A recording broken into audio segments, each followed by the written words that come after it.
Salmo 66. Vai lá para o verso 10.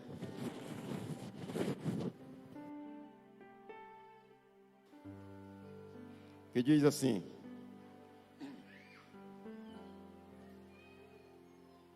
Salmo 66, verso 10. Diz assim: Pois tu, ó Deus, nos provaste, tu nos afinaste como se afina a prata, tu nos meteste na rede, afligiste os nossos lombos, fizeste com que os homens cavalgassem sobre a nossa cabeça. Passamos pelo fogo e pela água, mas nos trouxeste a um lugar de abundância. Amém? Amém? Quem quer chegar a um lugar de vitória? Quem quer chegar a um lugar de vitória?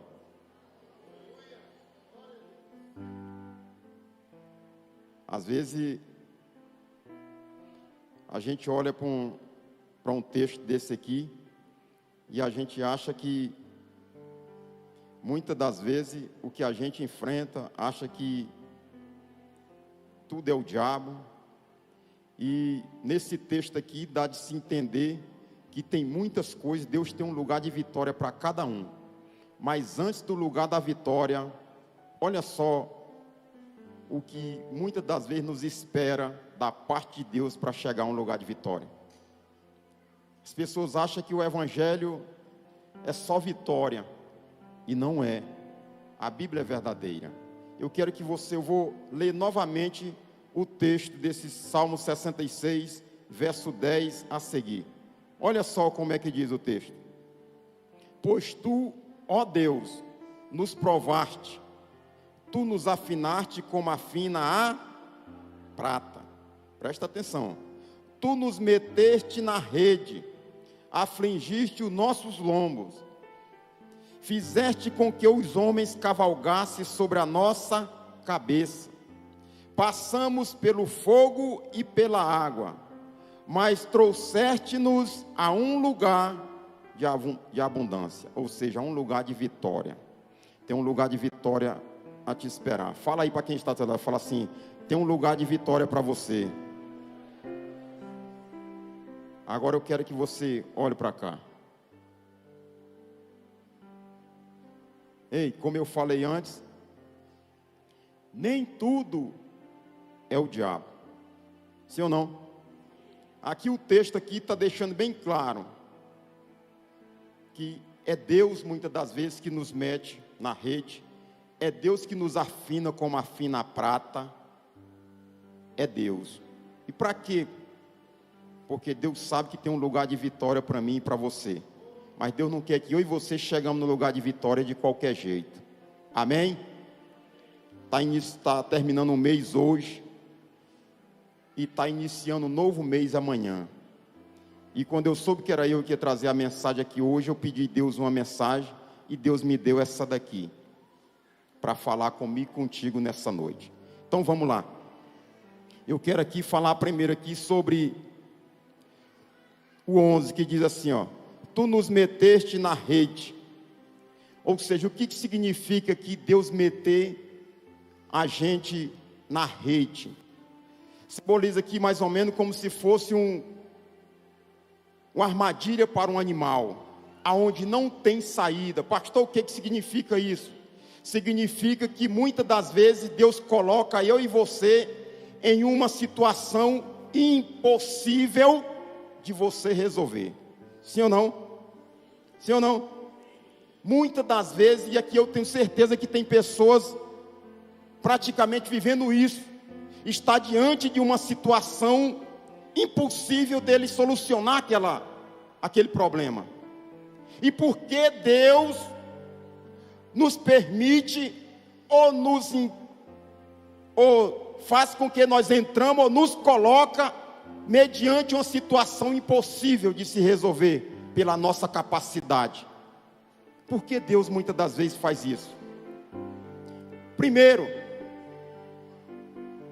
por que Deus faz isso? Salmo 40, verso 17, o salmista Davi diz assim, ó, Salmo 40, verso 17: O salmista diz assim, ó: eu sou pobre e necessitado, mas o Senhor cuida de mim. Deus muitas das vezes faz isso na nossa vida, para que nós venhamos, primeiro, saber quem somos, saber que somos limitados, saber que nós dependemos de Deus. O salmista, nesse salmo, ele chega a dizer que sabe quem ele é e sabe da sua capacidade, ou seja, sabe da sua limitação. Quantas pessoas que padecem hoje por isso, porque ele está em uma situação que ele não tem capacidade de resolver diante de uma causa impossível, mas ele mesmo não quer saber, não quer de fato nenhum entender e saber quem ele é, e muito menos entender que ele é uma pessoa limitada. Então, pessoa limitada tem que entender quem ele é e tem que saber que ele depende de um Deus que é poderoso. A Bíblia fala de uma história de um rei muito poderoso, rei Manassés, em 2 Crônicas 33, se não me falha a memória, do versículo 11 a seguir. Um rei muito poderoso, mas a Bíblia diz que esse rei era muito poderoso no seu reinado, mas enfiou os pés pelas mãos, se perdeu na caminhada e começou a fazer algo que não agradava a Deus. Começou a fazer sacrifício de criança, holocausto de criança, ou seja, deixou Deus indignado com a situação dele, e por esse motivo Deus fez com que os inimigos cercassem ele com espinho, prendesse ele, e nesse momento, enquanto ele não reconheceu de quem ele era, ele padeceu muito. A Bíblia diz que esse rei sofreu, vinha fazendo tudo certo, depois achou que era a última Coca-Cola do deserto. Ele ficou em uma situação impossível de se resolver.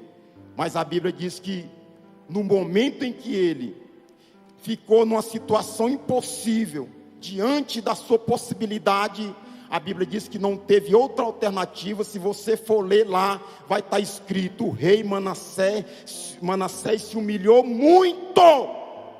E aí, a Bíblia é verdadeira. A Bíblia diz que Deus não rejeita um coração aquebrantado. Aí, quando ele se humilhou muito perante a Deus, Deus olhou para ele e disse: agora tu está pronto, agora tu sabe quem tu é, tu sabe quem eu sou, e tu sabe que tu é limitado, e tu sabe que tu depende de mim. A Bíblia diz que Deus foi lá, tirou ele de lá e colocou no trono novamente, porque Deus é um Deus fiel. Amém?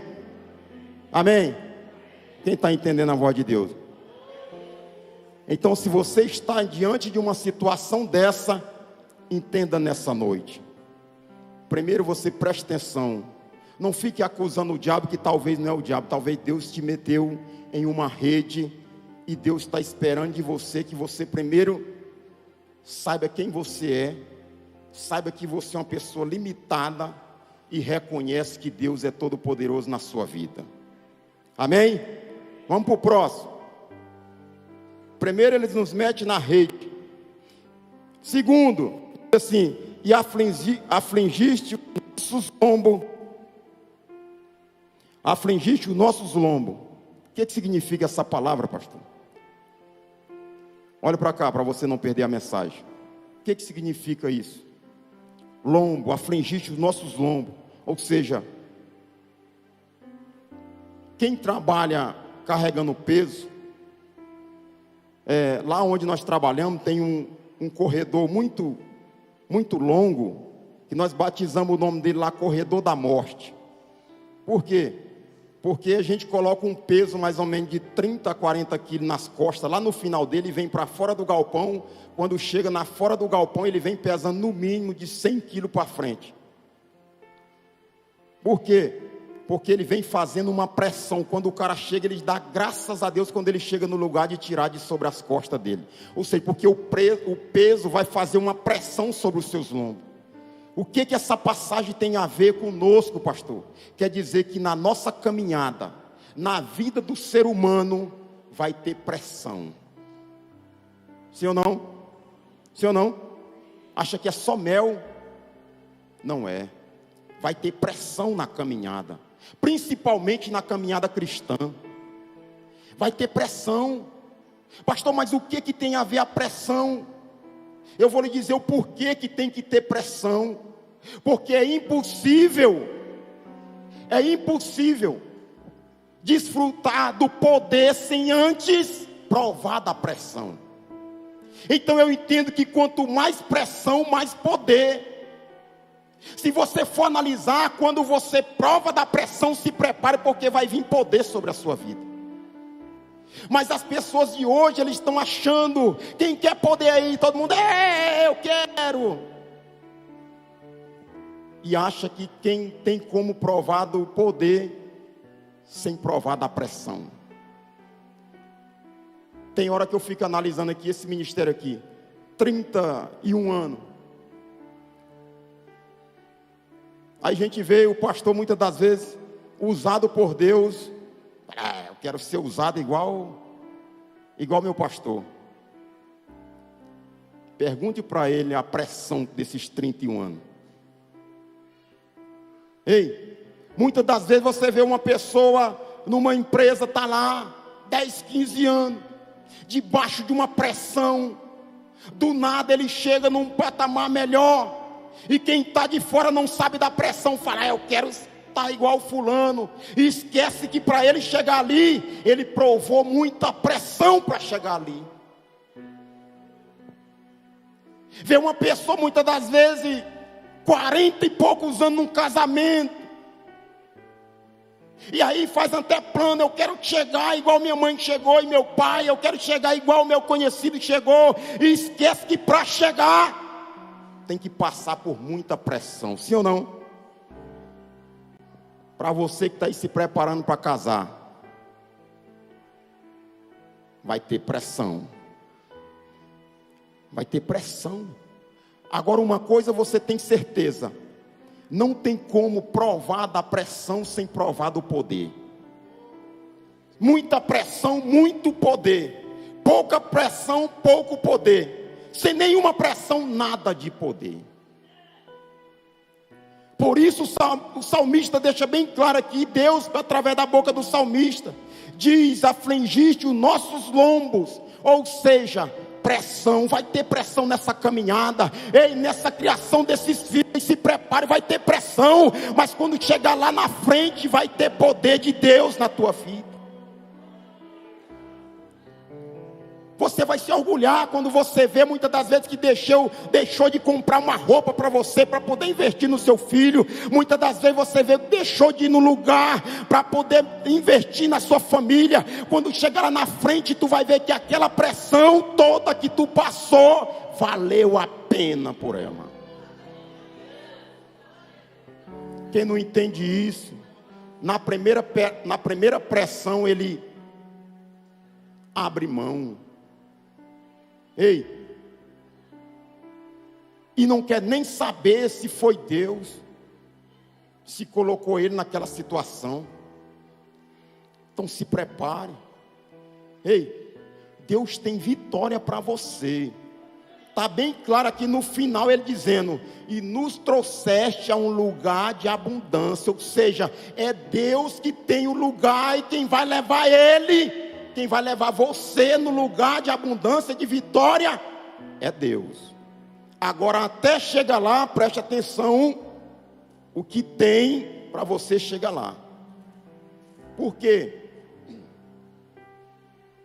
Porque todo sucesso repetindo, muito rápido, a chance da tragédia rápida também, ela é praticamente 100%, sim ou não? Sim ou não? Deus não quer fazer na nossa vida dessa forma. Deus quer levar eu e você a um lugar de vitória. Mas Deus quer que nós passamos o que precisamos passar para poder chegar lá sadio no lugar da vitória. Amém? Terceiro, fizeste com que os homens cavalgassem sobre a nossa cabeça. Pastor, o que isso tem a ver comigo? Tem muito a ver comigo e contigo. Quer dizer que na nossa caminhada vamos ter várias derrotas em várias áreas da nossa vida. Deixa dessa mentira boba que o evangelho é só vitória. É só vitória. Vem que é só vitória. Quem te falou isso? Ei, agora tem uma diferença. No evangelho você não vai viver em derrota, mas vai ser derrotado em alguma área da vida. Sim ou não? Alguma área vai ser derrotado. Você pode ver em alguma área da vida, alguém vai ser derrotado. E porque Deus permite que eu e você sejamos derrotados em áreas da nossa vida, em alguma área da nossa vida? Por quê? Por quê, pastor? Talvez você está aí questionando, por quê? Deus permite isso, Deus permite que eu e você somos derrotados em alguma área da nossa vida. Sim, está aqui, ó. 12. Fizeste com que os homens cavalgassem sobre a nossa cabeça. Cavalgar sobre a cabeça quer dizer derrota. E eu vou lhe dizer o porquê. Sabe por quê? Que Deus permite. Primeiro, para a gente fazer um autoexame. Quantas pessoas sofrem? É derrotado numa área, mas ele pouco faz um exame. Por que eu fui derrotado nessa área? Ei, por que eu estou padecendo nessa área? Por que deu errado? Por que as coisas travaram? Por que eu estou sendo humilhado nessa área? Por que eu estou sendo derrotado nessa área? Fazer um exame não é para você desistir, não. A derrota serve para a gente fazer um autoexame de nós mesmos. Por quê? Examinar os outros é fácil demais, sim ou não? Sim ou não? Agora examinar a si mesmo, aí já não é tão fácil. E hoje a gente vê as pessoas sofrendo, padecendo por isso. Porque está diante de uma derrota, mas ele e ela não faz análise nenhuma dessa derrota, não serve de exemplo nenhuma para ele ou para ela. Primeiro, fazer uma análise. E segundo,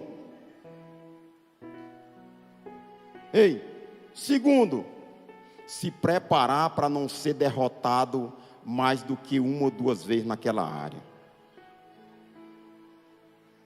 É impressionante. Tem gente que é derrotado 1, 2, 3, 4, 5 vezes na mesma área e não aprende nada. Não é possível. Não tem como. Deus permite, primeiro, para você analisar, e segundo, para você não cair na mesma cilada, na mesma área. Não pode. Porque quando a gente é derrotado a primeira, a segunda, a terceira, a gente está demonstrando que não aprendeu absolutamente nada com aquela derrota. Sim ou não? Vocês estão entendendo a voz de Deus? Eu não sei em que área você foi derrotado, não sei em quantas vezes você já foi derrotado, mas a primeira coisa que eu vejo Deus aqui é querendo nos ensinar, que a gente venha aprender a examinar nós mesmos. Por que deu errado? Por que eu estou sofrendo? Será que é por causa da desobediência? Deixa eu ver. Então, se é por causa da desobediência, hoje eu vou aprender a não desobedecer mais nessa área. Por que eu estou sofrendo? É por causa da arrogância, do orgulho. Então, a partir de hoje, deixa eu analisar nessa área, mas não. Posso padecer em outra, mas nessa aqui, mas não. É para isso que as derrotas. Não é para você desistir, não é para você aprender. E é isso que Deus tem o cuidado. Por isso Deus tem um lugar de abundância para você. O que me chama a atenção é porque Deus tem um lugar grandioso para você. O que Deus tem é uma coisa grande nos esperando. E quem vai levar é Ele. Quem vai levar é Ele. E eu vou lhe dizer no final por que é Ele que vai levar. E por que esse processo todo aqui. Quem quer chegar a um lugar de vitória? Cuidado. Cuidado. Porque o processo você já viu aqui como é que é. Primeiro, ele muitas das vezes não mete na rede. Segundo, pressão. E terceiro, derrota.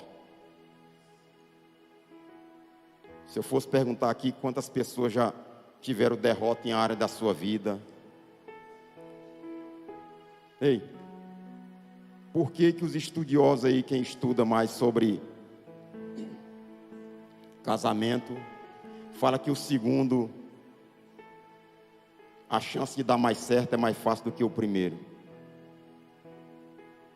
Porque a pessoa que foi derrotada no primeiro, se ele fizer uma autoanálise, examinar, ele vai ter mais cuidado no segundo, sim ou não? Sim ou não?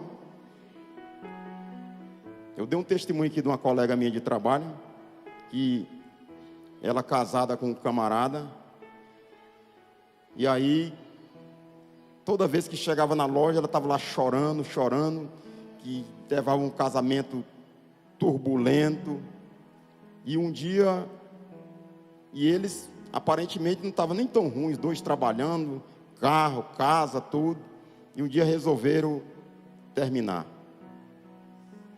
E aí ela lutou e chorava, toda vez que chegava lá ela chorando, e eu falei, meu Deus, essa mulher só tem a cara de choro, toda vez que chega na loja ela está chorando, e choro mesmo, de olho inchado mesmo de tanto chorar.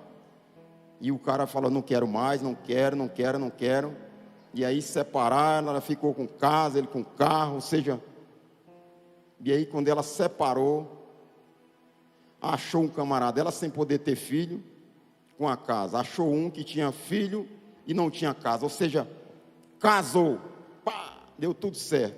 O outro que disse que não queria mais, quando viu a cena, ficou doido para voltar. Queria porque queria, eu chegava na loja e ela já estava com um sorriso diferente, mas preocupada por outro lado.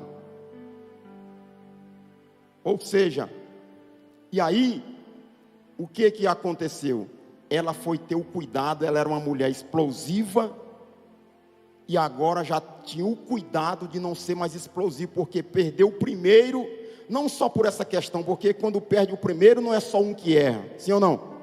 Os dois erram, mas ela era muito explosiva. E aí, agora nesse segundo agora, pensa numa mulher cautelosa agora. Ou seja, não foi outra coisa a não ser o exame, examinou, descobriu onde tinha errado e consertou o erro onde tinha errado. Ou seja, aprendeu alguma coisa. Mas quantas pessoas que não aprendem? Às vezes lá onde a gente trabalha, a gente pega alguns currículos, fica até, às vezes a pessoa tem 20 e poucos anos. Vamos dizer que ele começou aí com 25 anos, começou a trabalhar com 18. Daí 7 anos de trabalho, sim ou não? É isso? 7 anos. A gente pega um currículo, o cara já passou em 10 empresas. 10 empresas. Aí você vai ver 6 meses em uma, 3 meses em outra, 1 ano em outra. Aí a gente se pergunta o porquê isso. A Bíblia é verdadeira, nada está aqui por acaso. É derrotado várias vezes na mesma área, mas continua como se não tivesse aprendido absolutamente nada. Vai sofrer, vai ou não vai? Vai sofrer. Agora vamos falar da área nossa aqui. As pessoas chegam aqui e já vêm de 15 ministérios. E aí você vai ver, passa 3 meses, ele aqui não é para mim. Aí você vai ver a mesma coisa. Numa área só ele é problemático 10, 15 vezes na mesma área. Está errado. A derrota não é para você passar por isso. Não, a derrota é para você aprender a fazer autoanálise, analisar e lutar para não ser mais derrotado naquela área. Amém? Amém? Ei, lute. Deus tem um lugar de vitória para mim e para você. Mas aprenda, vamos aprender. No momento que a gente aprender naquela mesma área, a gente não vai mais padecer naquela área. pode até padecer em outra, mas naquela ali, se prepare que você não vai mais padecer naquela área. Vamos para a próxima. Eu quero terminar cedo hoje, para você chegar em casa. Falaram para mim que quando o pregador fala que vai terminar cedo, ele não termina. Mas eu aprendi uma coisa. Minha esposa fala muito sobre isso. Fala, tomara que você não disse que está terminando, senão não termina. Mas eu falo para ela, quando a gente diz que está terminando, é porque a gente percebe que a igreja está meio desapercebida. A gente fala, vou terminar, e todo mundo foca, volta de novo para o lugar que ele não deveria ter saído, que é o foco da mensagem. Então olhe para cá para você não perder a mensagem. Como eu falei, amanhã é um novo mês. E Deus tem vitória para você. Ei, vamos para o próximo. Fizeste com que os homens cavalgassem sobre a nossa cabeça. Passamos pelo o fogo e pela água. Mas nos trouxeste a um lugar de abundância. Esse aqui eu quero deixar por último.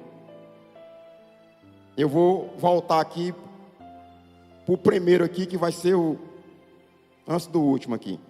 Que diz assim, pois tu, ó Deus, nos provaste, tu nos afinaste como se afina a prata. Quem é que afina como se afina a prata? Fala comigo, Deus. Deus. Pastor, como é que a prata é afinada? O olheiro pega uma peça de prata e ele leva ao fogo para tirar as impurezas. E ele coloca na mais alta chama, ou seja, na mais quente. E deixa lá. E ele não tira o olho da peça da prata. Porque se ele tirar o olho, o fogo destrói a prata. Primeiro ensinamento. Eu e você somos uma prata na mão de Deus. Deus não tira o olho de nós.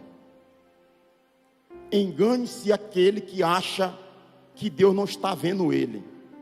Muitas pessoas deixam de fazer o bem porque acham que Deus não está vendo.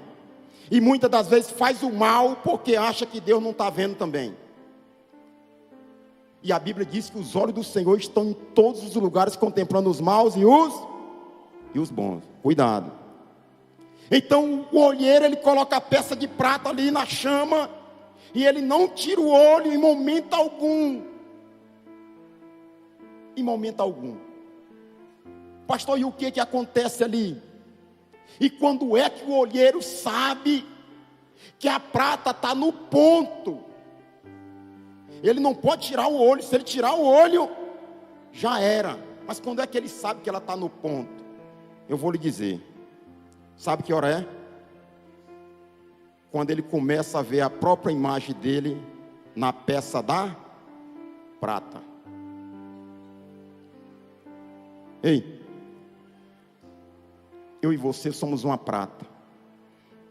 Deus pega muitas das vezes e coloca no fogo. Está doendo, ai! E Deus dizendo, ainda tem impureza ainda aí, eu vou botar na chama mais quente ainda. E aí quem vai determinar a hora que da peça de prata estiver pronta, é quando o olheiro estiver vendo o seu próprio caráter, no seu caráter, no meu caráter, quando ele estiver vendo que nós estamos refletindo aquilo de bom que ele tem. Por que que muitos de nós padecemos? Porque o olheiro está olhando e não tem conseguido ver no caráter, negócios fraudulentos, ei, sem caráter, mentiroso, e está lá no fogo, está ardendo. Por que eu estou nessa luta? Por que as coisas dando errado dessa forma? Por que eu estou sofrendo? E o olheiro está lá, de olho em você, mas ele olha, não está na hora de sair do fogo ainda, porque eu ainda não estou conseguindo me enxergar na prata. Ei, se a gente for naquela passagem de Jó, Eu costumo dizer, o mundo, o que vale mais para o mundo, vale mais habilidade do que caráter. Para Deus não. Para Deus o que vale mais não é a habilidade. Você vê no mundo hoje, a pessoa é mau caráter. Por que você está com esse cara mau caráter desse jeito? Não, mas ele é uma pessoa boa, vem toda vez, mas não é mau caráter. Deus não. Deus, quando vai falar de Jó, Deus não fala, olha, Jó tem uma facilidade de ganhar isso, Jó tem isso, tem ovelha, tem camelo, Jó tem isso. Não, não. Deus disse, observaste meu servo Jó, homem sincero, reto, temente a Deus e desvia-se do mal. Ou seja, para Deus o que vale é o caráter. Então, para Deus o que vale é quando Ele olha para mim e para você, e Ele consegue enxergar em nós o caráter dEle. E nós pouco se preocupamos com isso. Se preocupamos com status, se preocupamos com posições, se preocupamos com tantas coisas, deixamos o orgulho entrar, a soberba entrar. E Deus está olhando, não é hora. Ainda tem impureza aqui ainda. Ainda está aqui ainda, está dessa forma ainda. Vou jogar na chama mais quente. Ou seja, Deus não tem conseguido ver absolutamente nada. Isso é tão real que as coisas para Deus não valem mais do que o caráter. Porque quando você vê, está tudo invertido. Hoje coisa vale mais do que a família. Quantos casamentos em guerra, quantas famílias em guerra. Porque as coisas têm sido mais importantes do que a família. E você nunca vê uma pessoa no leito de morte dizendo assim, traz a chave da minha caminhonete nova, traz a escritura da fazenda lá do Goiás. Você vai ver o cara dizendo, sabe o quê? Rapaz, traz minha mãe para me ver eu no leito da morte. Traz meu irmão, preciso pedir perdão meu irmão. Traz minha esposa, traz meu esposo, traz meu filho. Por quê? Porque ainda que o ser humano tente mudar o que está aqui, mas no final não tem como mudar. Então, meu amigo, eu não sei como é que você está aí para enfrentar esse novo mês que vai iniciar amanhã. Mas Deus está me dizendo para você aqui, Ele tem um lugar de vitória para você. Agora, esse percurso aqui também, Deus não vai mudar ele. Deus não vai. Vai não, pastor? Não vai. Sinto muito em dizer para você, não vai. Jesus estava pregando em João 66, se não me falha a memória. Não, o versículo é 66. A Bíblia diz que aquela passagem que Jesus está pregando e os discípulos as pessoas começam a sair de um por um. E a Bíblia diz que Jesus olha para os discípulos, ficou só os discípulos. Jesus diz, vocês também não querem não? E a Bíblia diz que o discípulo disse, para quem iremos nós? Se só o Senhor tem palavra de vida eterna. Jesus não se preocupou com quantos saíram, não. Jesus poderia muito bem olhar, não, o jeito eu vou mudar aqui alguma coisa para ver se alguém fica. Jesus não vai mudar o que está aqui, para agradar eu e você. Jesus tem o céu preparado, mas Ele não vai mudar nada. Não adianta a gente tentar mudar, para tentar segurar quem não quer ir para o céu. Não, Jesus não vai mudar. Vai continuar exigindo as mesmas exigências que exigiu no passado, sim ou não? Bobos somos muitas vezes nós que achamos que Ele vai mudar alguma coisa para poder segurar. Não vai. Não vai. A fidelidade que Ele exigiu no casamento no passado, Ele exige até hoje, sim ou não? A sinceridade Ele exige até hoje. A honestidade, a santidade, o compromisso, Ele exige até hoje. A comunhão com Ele, a leitura da palavra, Ele exige até hoje. A oração, Ele exige até hoje. Para começar, Ele é o maior exemplo. A Bíblia diz que Jesus, antes do dia amanhecer, Jesus orava de 3 a 4 horas na madrugada. Para quê, pastor? Jesus, para dar o exemplo.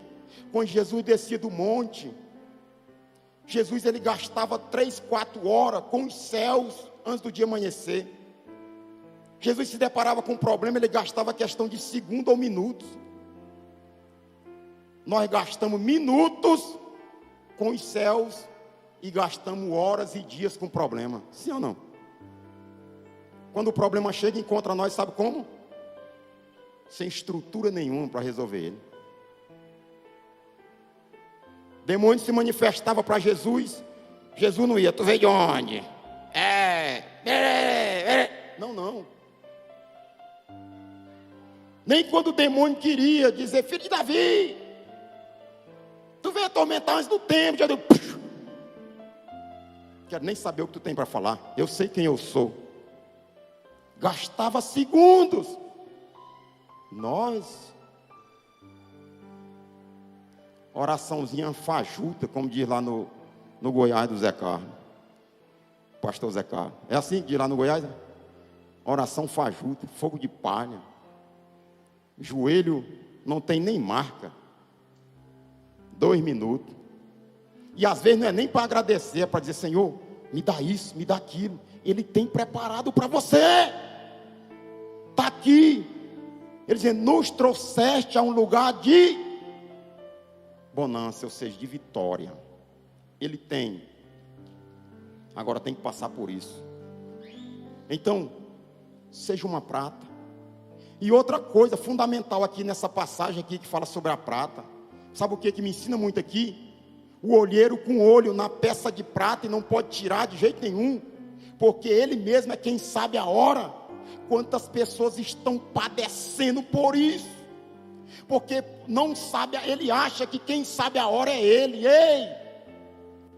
Quem sabe a hora de te honrar é Deus. Faça a sua parte, que a parte de Deus ele não falha. Quer chegar na empresa de faxineiro, 6 meses ele quer ser o diretor da empresa. Não vai. Não é hora, não aprendeu nada. Aí quando vê alguém que tem 10 anos, fala assim, aí ó, faz nada. Não faz nada e ganha bem. Aí chega na igreja, às vezes tem um que está obedecendo 15, 20 anos. Aí começa a falar, tá aí ó, só tá aí porque é puxa-saco do pastor. Aí chega com 6 meses, aí já quer estar na frente de tudo. Está errado. Deus sabe a hora de te honrar. Faça a sua parte. Não foge daquilo que Deus colocou na sua responsabilidade. Aquele banheiro ali tem muita história na minha vida e na vida da minha esposa. Nós naquele banheiro ali, limpando de um lado do outro. Parecia que nas festividades, nas maiores festividades, lembrava nós que falava banheiro. Irmão Antônio e irmã Maria, responsável pelo banheiro. Primeiro era incluso. O líder dos banheiros nos via no banheiro. Aí depois, vocês agora que são o líder dos banheiros. A coisa que eu mais amava quando eu chegava aqui era de ouvir pregações. E uma vez aqui, está ouvindo aí atrás, tá? Pelo barulho da chuva, está dando de ouvir? Eu me lembro que um ano aqui, eu recém-convertido, fizeram uma propaganda de um pastor que vinha de fora, do Paraná. O homem é muito usado na palavra, nos dons. E eu vim com aquele amor tão grande, um dia de domingo, fechamento da festa, da convenção. E eu coloquei um propósito no meu coração, sempre eu gostei de ouvir mensagem. E aí eu vim naquele propósito. Quando eu cheguei aqui, naquela época não escalava como hoje. Que escala hoje? Um mês antes, seu nome está na escala, faz a escala. Não, escalava era na hora. E aí quando eu cheguei aqui, a primeira vítima foi eu. O líder do estacionamento falou assim, hoje você está no estacionamento hoje. Mês de outubro, quando dá aquelas primeiras chuvas, sabe onde foram me botar? Eu falei, não, vai me botar na frente ali, Na hora da mensagem eu vou para a porta e vou ficar um olho, um no peixe, outro no gato, eu vou dar para mim ouvir a mensagem. Sabe onde me botaram? Do outro lado da pista. Lá num beco que tinha ali, ó. Hoje fecharam, construíram uma casa lá. Ali tinha um beco ali. Me botaram eu lá para me olhar os carros de lá. Graças a Deus eu sempre gostei de obedecer quem está acima de mim. E fui para lá. Ei, até quando nós vamos padecer? E eu doido para ouvir a mensagem daquela noite. E ainda tinha um agravante maior. Não era como hoje, que é filmado, que você pode ver de tarde, de outra hora. Não era. Perdi a mensagem, mas não perdi o que Deus tinha para mim. Deus tem algo para você.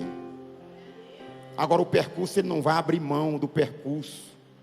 Não vai mudar nada do que está aí para mudar. Deus não vai.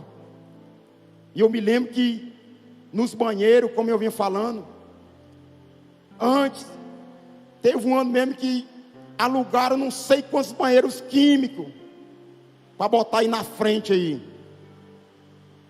Aí a liderança chegou e falou assim: olha, você e a sua esposa que são responsáveis pelos banheiros.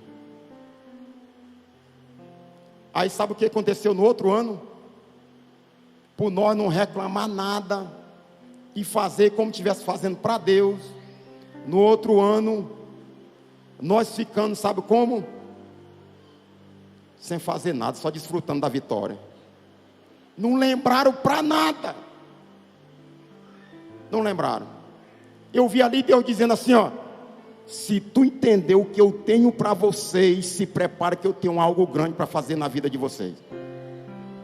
Pastor, mas é um banheiro, simples banheiro. Deus tem. Deus tem. Vamos para a conclusão, para encerrar. O final que eu deixei.